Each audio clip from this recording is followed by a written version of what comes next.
Pada tanggal 24 Februari 2025, Kejaksaan Agung mengumumkan perkembangan besar terkait dugaan korupsi tata kelola minyak mentah dan produk kilang di PT Pertamina serta anak perusahaannya. Kasus ini terjadi sepanjang 2018 sampai 2023, melibatkan direksi anak usaha Pertamina, kontraktor dan pihak swasta. Menurut penyidik Jampitsus, kerugian negara diperkirakan mencapai 193,7 triliun. Angka ini muncul dari manipulasi impor, markup harga, hingga pengoplosan bahan bakar. Sejak 2018, aturan pemerintah sebenarnya mewajibkan Pertamina untuk mengutamakan pasokan minyak dari dalam negeri sebelum melakukan impor. Namun, sejumlah penjabat justru melakukan pengondisian agar produksi kilang dalam negeri terlihat tidak mencukupi. Caranya adalah dengan menurunkan produksi kilang dan menolak minyak mentah dari kontraktor dalam negeri dengan alasan kualitas tidak sesuai atau tidak ekonomis. Akibatnya, minyak mentah Indonesia yang sebenarnya bisa dipakai justru diekspor. Sementara kebutuhan dalam negeri dipenuhi melalui impor. Inilah pintu masuk permainan harga. Dalam kegiatan impor, pejabat Pertamina bekerja sama dengan broker-broker tertentu. Para tersangka seperti Rifwa Siahan, RS, Sani Dinar Saifuddin, SDS, dan Agun Purwono, AT, diduga memenangkan broker minyak secara melawan hukum.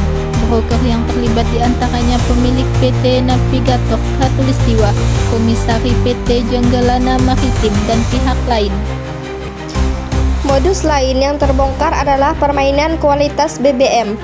Tersangka RS melakukan pengadaan Pertamax, padahal yang dibeli sebenarnya adalah Pertalite yang jauh lebih murah. BBM kualitas lebih rendah ini kemudian dioplos atau di-blending agar tampil seperti BBM berkualitas tinggi. Tentu saja ini bukan hanya merugikan negara, tetapi juga membahayakan konsumen dan merusak integritas sistem distribusi energi nasional. Selain pengoplosan, ada pula praktik markup harga impor sebesar 13-15%. Dengan impor yang mendominasi kebutuhan dalam negeri, harga minyak mentah menjadi sangat tinggi.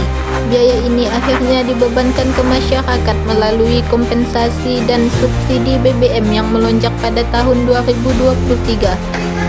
Dampak korupsi yaitu kerugian hampir 200 triliun, bukan sekedar angka.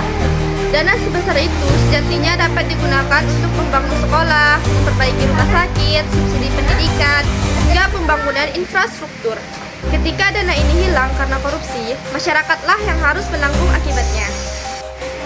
Kasus ini dapat terjadi karena 3 faktor utama. Yang pertama, kekuasaan terpusat tanpa pengawasan yang kuat, sehingga pejabat bisa mengatur produksi, impor, hingga penunjukan broker.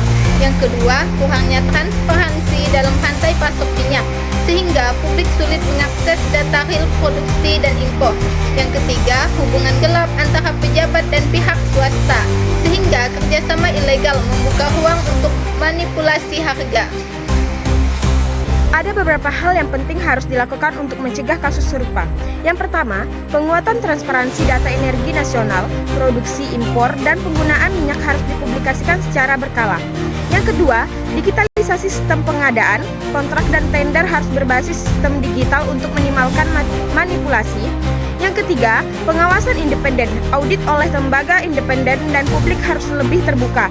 Yang keempat, perlindungan whistleblower oleh dalam yang berani melapor harus diberi perlindungan penuh. Yang kelima, pendidikan anti korupsi mulai dari kampus hingga lembaga pemerintah, budaya integritas harus ditanamkan sejak dini.